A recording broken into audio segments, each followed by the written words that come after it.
On 10 carries, 41 yards was Dale. So we'll see if Hayes gets back into this mix here for the offense on the Rams. 2nd and 2 after Hayes, who's the lone back once again, picked up one. Hayes dropped the football, but he fell back up on top of it. Right around midfield is where he'll be taken down, and it'll bring up 3rd and short for the CCSF Rams. We talked about Jere Hayes and his struggles securing the football. That would have been fumble number 10. Yeah, and fortunately for him, he fell back on top of the football. And he wasn't even touched. He just dropped the football.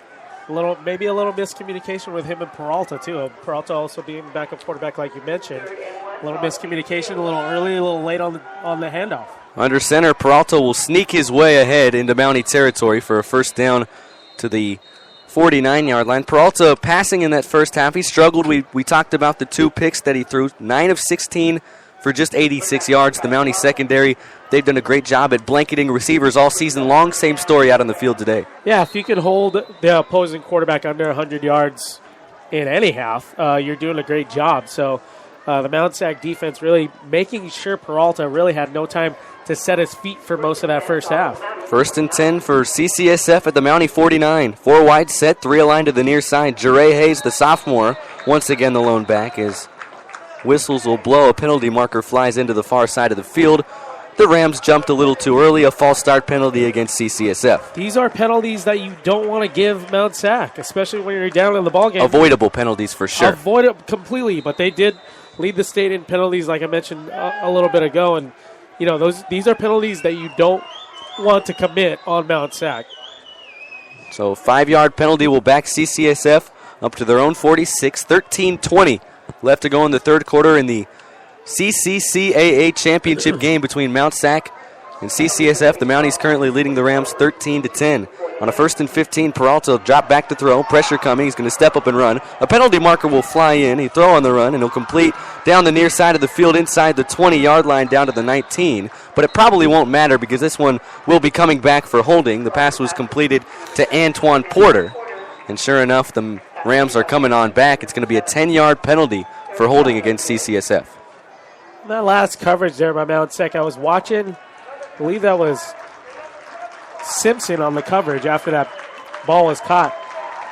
He wasn't really going for the tackle, but a punch up through the arms to punch that ball out. And that really provided, thankfully there's a penalty on the play. I think Aaron Simpson knew that, even if Porter would have gone into the end zone there, it wouldn't have mattered. If he would have fumbled, you can decline the penalty and you get the football back. But I'm saying, instead of tackling him right when he made contact, he went to punch that ball out, and that really progressed and had the receiver go down an extra 10 yards. Knowing the situation, though, that's somewhat of a smart play if you're Aaron Simpson.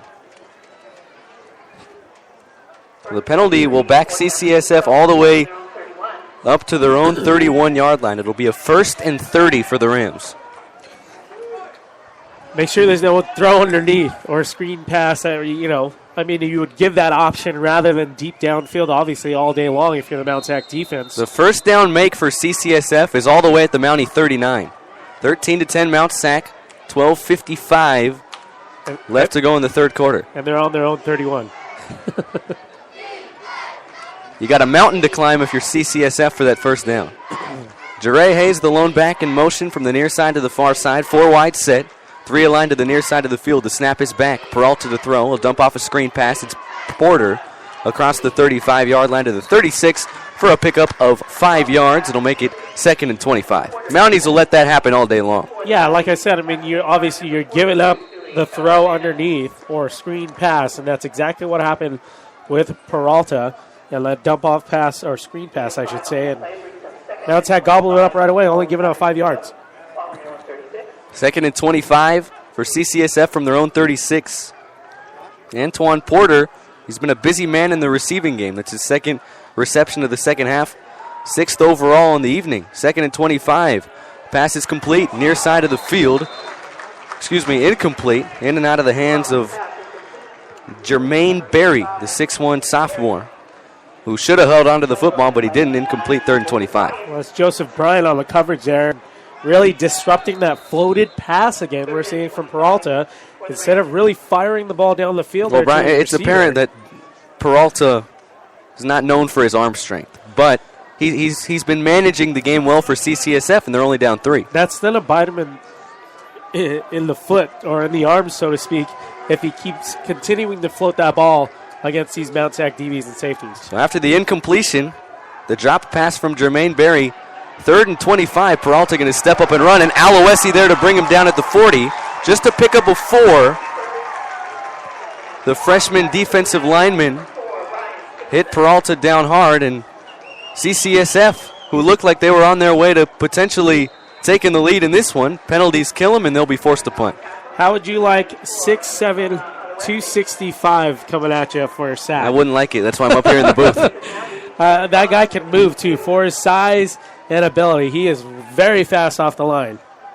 Well, the Mounties will drop back Wilson and Aaron Vaughns to get this punt. Vaughns from his own 16-yard line, near side of the field, has some room. Aaron Vaughns across midfield. Vaughns to the 45-40, 35-30. Aaron Vaughns is gone. It's going to be a touchdown for the Mounties. What a big play.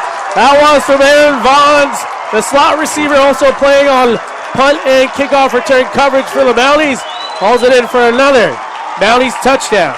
With 11:01 left to go in the third quarter, the Mounties will extend that lead, and it's Aaron Vaughns with a punt return touchdown of 82 yards. The blocking was incredible there for the Mounties special teams, and Vaughns, the true freshman, with his second kick return for a touchdown this season. And he just did a great job as far as being patient, waiting for his blocks to develop. I always mention that, but it's so important, and he made it look easy along this near side of the field, where he waited and then actually broke down the sideline, and it was a foot race to the end zone. Boy, is Coach Jastrab certainly happy that Aaron Vaughns will be returning in 2015. Alberto Villarreal adds the extra point, and with 11:01 left to go in the third quarter, the Mounties have their largest lead of the afternoon. It's 20-10, and the freshman Aaron Vaughns, you can't say enough about him. He's been vital all season long, Chris, and just really utilizing his speed down that sideline.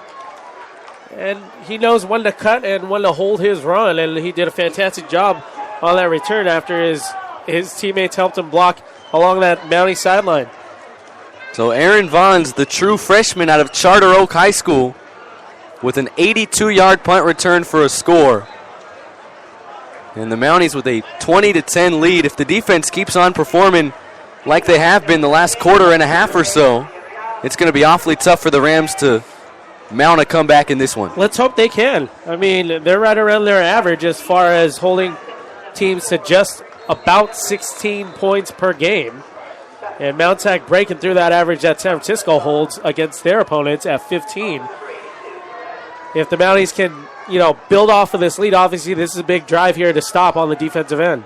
Alberto Villarreal will kick it 3 yards deep into the end zone. Barry will take it out. He gets across the 20-yard line, spins his way to the 22, and that's where CCSF will start, trailing by 10 with 10:55 left to go in the third quarter.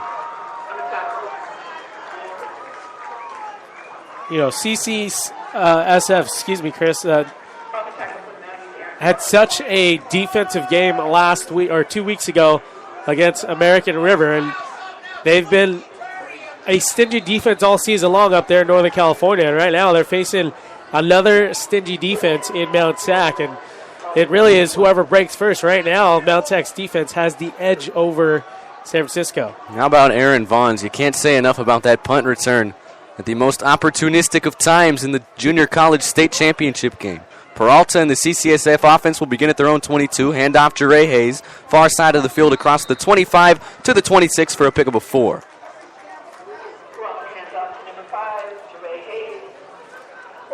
Well, not to keep on talking about Aaron Vaughns and giving him the bulk of the praise here, Brian Tabajay, but the Mountie offense, they lose a lot heading into 2015. A new quarterback, a brand new receiver core, but luckily you bring back Aaron Vaughns, you bring back Tony Gates, Marcellus Hunter.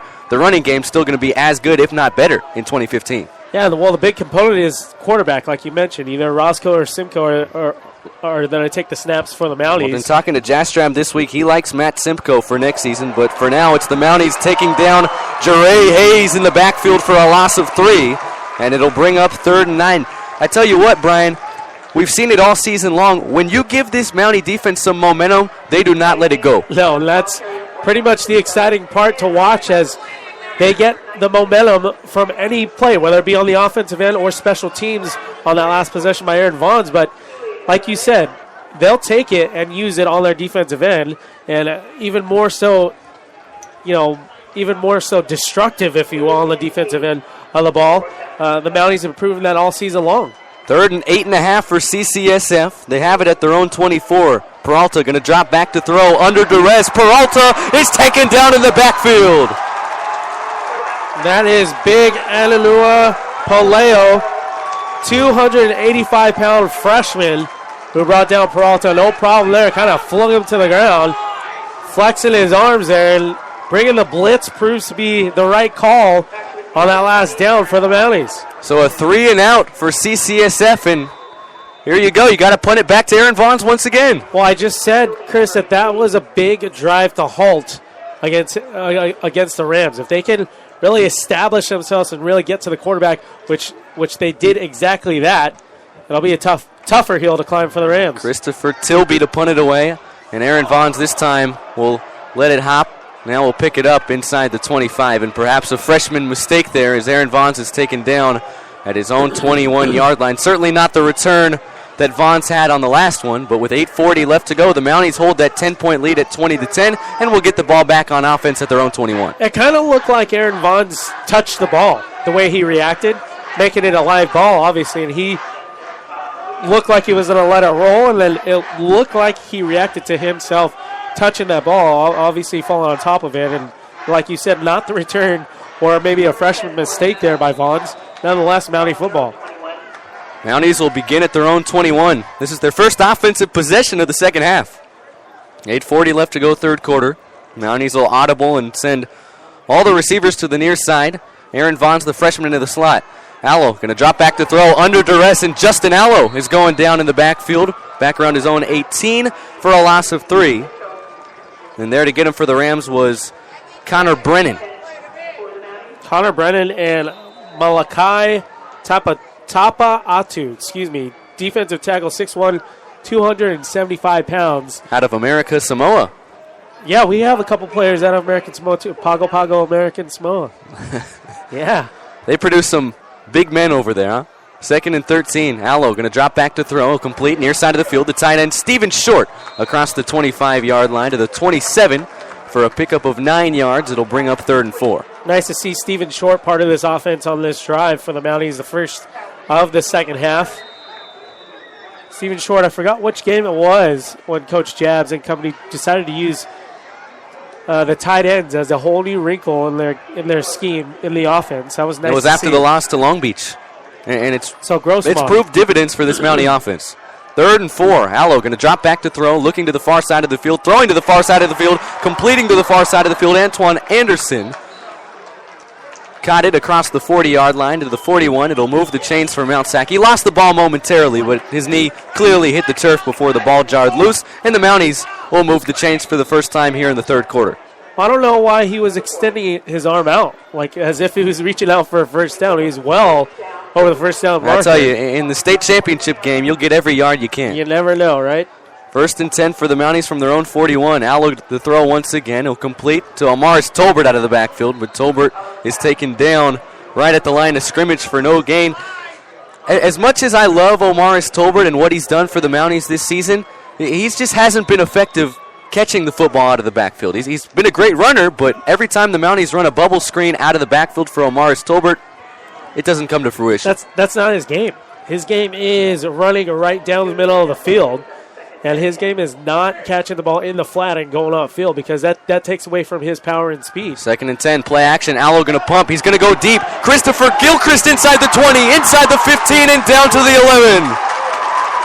And Gilchrist with a huge reception there. A beautiful throw by Justin Allo, and redeems himself after that first half drop early on in the game. That's the Christopher Gilchrist we're accustomed to seeing, and it's now 1st and 10 for the Mounties just outside their own 10-yard line.